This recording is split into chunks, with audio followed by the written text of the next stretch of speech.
Mike Bresnahan, writer for the Los Angeles Times. Mike, characterize the relationship between Dwight Howard and Kobe Bryant right now. Let's see. How many words can I use? Awkward, uncomfortable, non-adjusting. That might be a hyphenated word. I guess that still counts. This is not as bad as like Shaq and Kobe back in the day, 10, 11, 12 years ago. But nor is it as seamless as LeBron and Dwayne Wade and all those guys down in Miami the last couple of years.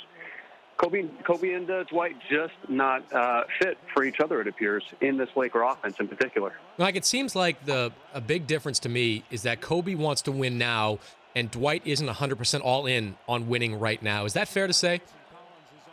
You know, that might be a little harsh. The deal is Dwight is basically a goof-off. He's a clown. He loves joking around with the media, with teammates. And at times, it bothers Kobe. Because Kobe, as we know, is not a goof-off, not a ha-ha, let's tell knock-knock jokes kind of guy. And they just couldn't be any more diametrically opposed.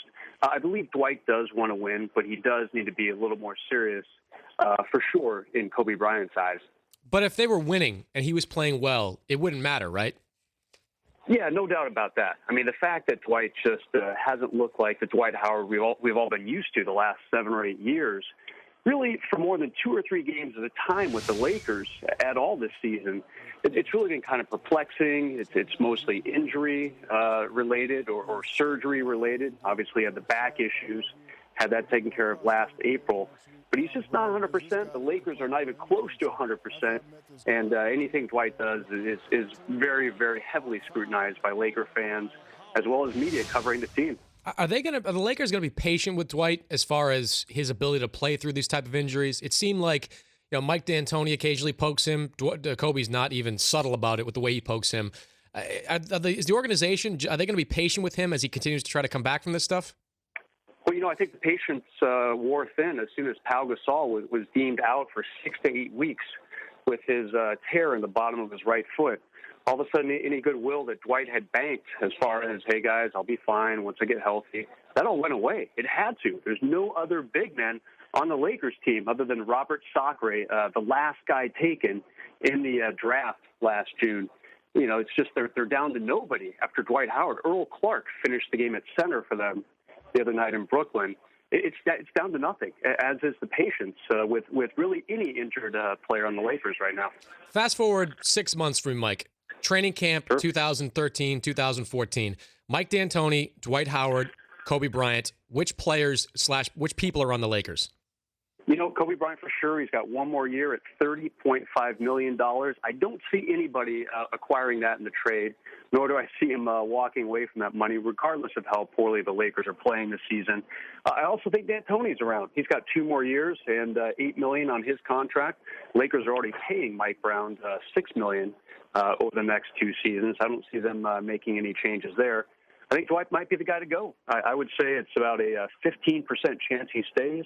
He doesn't like to be on a team that loses, nor does he like to be on a team that he's not featured. 2 things eating away at him right now. So if they're asked to choose between Mike D'Antoni and Dwight Howard, basically you're saying they'll choose D'Antoni? Well, I'm not sure Dwight Howard's going to choose them. Mm-hmm. Obviously a free agent in a few months. Now, it makes sense financially for him to come back to the Lakers, all right? He can sign for 5 years, almost $120 million, or he can go to team of his choice for 4 years and about $90 million. Makes sense, dollars and cents, for him to come back to the Lakers.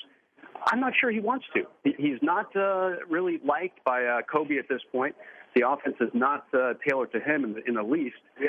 And it's not like Lakers fans have really embraced him either. They don't know him. He has nothing to gain by staying at this point. Talking to Mike Bresnahan of the Los Angeles Times here on the Dan Patrick Show. All right, Mike, the Lakers are trying to get into the playoffs. Who they play in the first round is going to be is kind of up in the air. If they did get the playoffs, who they would play in that first round is up in the air. Give me your top 3 teams in the Western Conference right now.